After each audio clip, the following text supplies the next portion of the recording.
What we've got here today is absolutely insane. I've only just gotten home and saw the brand new JP patch notes.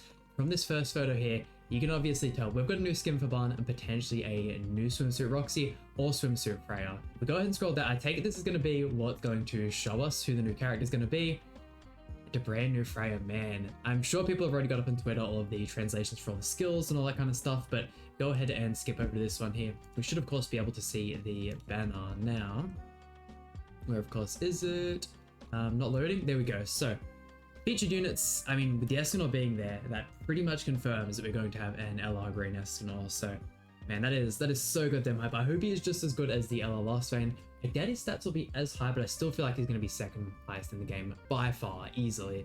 600 banner, which is nice. I am of course going to be summoning on this banner when it comes out on Tuesday, so by all means tune in for that one. But damn, that is so hype. I mean, I might as well go ahead and find the translations for all of this. Unfortunately, because this is an actual image and not good like text, the Google Translate doesn't do it all for us. So let's see if we can find some translations. Here we go. So the translations for the Freyja: passive skill for every applicable ally on the battlefield, increases the unit's base stats by 8%. The start of the turn, applies Fascinate to the enemy with the highest CC. The enemy with Fascinate can only attack Freyja and damage is decreased by 40%. When the unit uses the card with Annihilation effect, increase damage by 30%, and when the unit crits the enemy, remove one debuff applied to the unit and increase all stats by 5% up to 3 times, so a max of 15%. I mean, she seems alright, that's for sure. Fascinate can be stacked with Mark and Pressure. Applicable allies, obviously Ragnarok and Unknown. I feel like they've been doing that for all the Ragnarok characters. The skill 1's a single target pierce skill, kind of like the Ghislaine and the Rimuru, the Demon Lord Rimuru. Skill 2, single target annihilation effect with a 390% multiplier.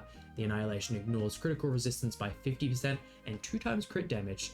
With the ultimate being same stuff, that is of course meaning it is a same name Freyja, so thank God we can all cheer and just be oh so happy that we don't have to buy more costumes. I mean, Swimsuit is definitely a dub, that's for sure. I mean, it was only a matter of time, right? They've got to make money somehow, and with the addition of LRs, if they want to give out an LR bundle, we will wait and see, but I am 100% there for that. I know it's not the greatest thing for the game, but it means I'll be able to buy LR Lost Vein and get the Escanor in the same week, so we'll see if they want to do that or if they actually know how to develop a game. But going back to the patch notes here, let's keep on scrolling down. Talking about the tickets. Yes, we have of course got the banner here again. I think I may have, yeah, no, here we go. New card set. I mean, we'll go ahead and read that when it actually comes out. I don't think this is going to be anything too crazy. I don't think it'll be like a new Demonic Beast set or anything along those lines, so we should be just fine. And here the man is LRS, and oh man, that card art is so goddamn fire. Ultimate and stuff, all of the translations here. Okay, let's see if we can find a translation for Escanor, and then we will do the same thing, go ahead and read through him. Please be as good as Lost Vein. Perfect, and we have the boy Escanor here. Passive, at the enemy's turn, applies 1 Eternal Flame to an enemy that didn't use a skill card at the end of the turn for 3 turns. When all units, including subslot, are of the human race, apply 1 extra Eternal Flame for 3 turns to all enemies at the start of ally's turn. For every Eternal Flame applied to the enemy, increases the unit's attack-related stats by 5% up to 30%. When the ult gauge is max for the unit, it becomes immune to all the debuffs, and they've removed the buff side of that. It was super annoying when Escanor released, running him alongside characters like Red Arthur, who, you know, you really want to go ahead and use those buffs to make him even stronger, but he goes ahead and removes them when he gets ultimate, or you're running the Red Gotha back in the day, you get your gold buff card, and then Escanor just gets rid of it all. So that has finally been changed.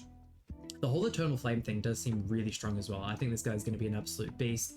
I could even think with 13 mil box CC and the 6th or 7th constellation done, you may even be able to run him on HP crit and just kind of have him act as a bomb duplicate. So Eternal Flame, increased damage taken by 15%, 4 stacks is the max. Skill 1, a 550% multiplier of the explosion effect, increase ult gauge by 2. Increase ult gauge by 2. Skill, also, this bottom one here has rank 1 and rank 3, but this one just has skill 1. It doesn't actually show us the different ranks, so whether or not we want to interpret that as rank 1 or as whether or not we want to interpret that as rank 3, a rank 1 card given 2 ultimate gauge is broken. Explosion for every Eternal Flame on the enemy, increased damage by 40%. This guy is a juggernaut. Skill 2 removes all buffs on enemies with a 100% multiplier, applies 2 ignites on the rank 1 for 3 turns, that's very strong. And the rank 3 removes all buff from enemies with 300% multiplier and applies 4 ignites. Man, I mean, I still assume this is going to be after the actual hit is done. that had been before. This guy might be...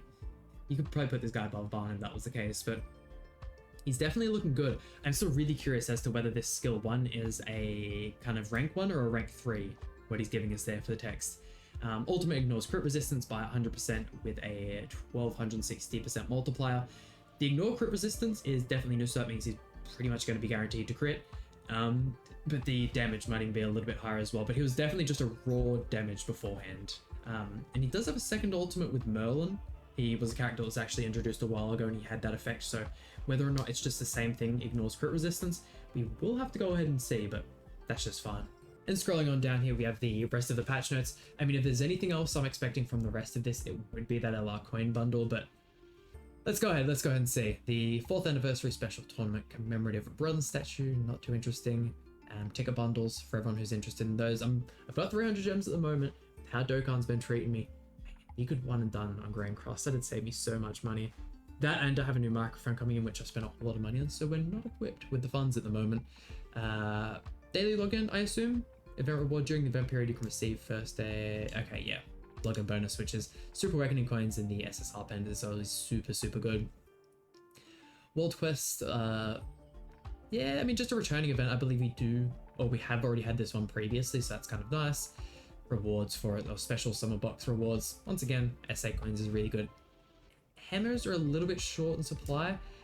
Story event, is this not just the battle event? Yeah, I don't know why they don't, or they have this up here and not further towards it, but I guess because it's kind of exclusive with the whole summer thing. But Special Hawk Dreamtime Adventure, this is, yeah, just a returning one. Got to be one of my more favorite events in the game. It's, as long as you're logging in and you're just spending all of your currency, it's free rewards. And who doesn't like free rewards? And you guys should be logging in at reset and before you go to bed. So, hey, it's going to be great. Can we see what we're getting here? So yeah, going for the new card pack, more SSR pendants, all that good stuff. What have we got here? Challenge clear, more stuff. UR pendant, which is very nice. More of the cards for the card set. I wonder if anyone's got translations for that. I doubt it, but here we go, Hero Arena. This is the big thing I've been waiting for. It hasn't said anything about how much the Escanor costs, so unfortunately I'm just going to have to assume that he is 100 coins, just like Lost Vein. And I was hoping Hero Arena would return a little bit more often. Previously I did it on the 3rd difficulty or the 3rd highest. I think I'm going to try it on the 2nd highest difficulty this time around, and with Tyr being in the game now and me having both of the Freyja and the Freyja Holy Relics, I think that could work for a really good 4th team if I manage to have one of them die, or one of my main teams die. Choose between, yeah, all of this is pretty much the exact same as last time. And look at him go, man. Looks so cool next to LR Lost Fan. I assume if you have done the highest rank, you could get both of them, but other than that, probably gonna be a bit hard to get both of those characters and to run them on the team. Man, it's, wait, did the Escanor, let's see if I can bring this back up again. Eternal Flame uses card skill of the human race. I was gonna say, if it accounted for human race or sins, we could be in a whole lot of trouble. Escanor, Lost Vein, and Barn could be a crazy team. I mean, you could probably use DN instead of Barn if you like. DN is just way too powerful with Talmail Grace. Same rewards as last time, exact same shop as last time. And here we go, the Roxy and Barn skin. I mean, I'm trying to be more free to play, but those two skins just look too nice to give up. Have all these ones already. I already have max cosmetics for Barn. I don't know about Roxy though. If I get Roxy, there's no way I don't get Barn. We'll see how much money I have. Vacation costumes, yeah, I can go ahead and skip all of these. I do have some of these festival ones and then even some of the older ones. I think I have Guild Thunders. I could probably go ahead and pick up this Barn one. Not gonna lie, since I didn't have that. And LR Appearance Commemorative Escanor reprint. So if you want to get, or if you can get the LR Escanor and you know you're missing out on some of his costumes, good chance to go ahead and pick some up. I'm still missing this one here, the fantasy one, but it's fine. I don't really need to purchase that. Village donation event is nice. Once again, SSR pendants are always in demand.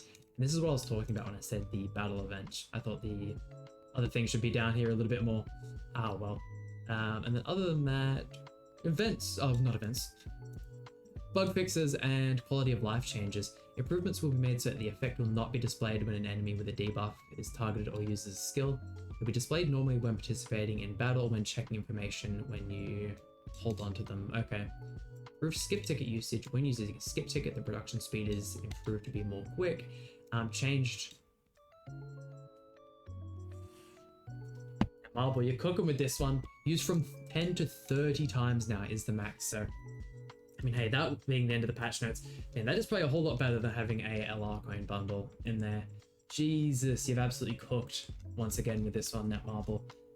Man, that is... I'm excited for this to come out. It is, what, Wednesday today? So we've got just under a week until this all comes out in global, but that just about does it for today's video. Hope you guys enjoyed. If so, please leave a like and subscribe. It really means a lot to me, and I'll see you guys for some more Brand Cross content.